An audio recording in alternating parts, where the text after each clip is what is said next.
Hi, this is Grace Power, and today I'm wearing a Faux Mink magnetic eyelash, and this is something new that I started to offer at bedazzle.com. So when you order your magnetic eyelashes now, you can choose either the 100% human hair, which is our general one, you know, the one we've had since the beginning, or you can now choose the Faux Mink.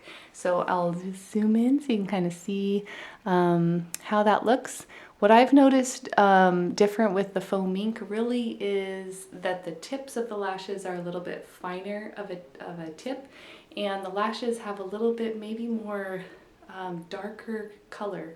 And so they do tend to have a more bold look or more glamorous look than the human hair ones, but the human hair ones are nice because they look so natural. So depending on what you're going for, what kind of style you want, those are available now. So check them out, bedazzle.com, Vadazzle, and I'll give you more updates as they come out with some more videos. Thanks for tuning in today. Have a great day.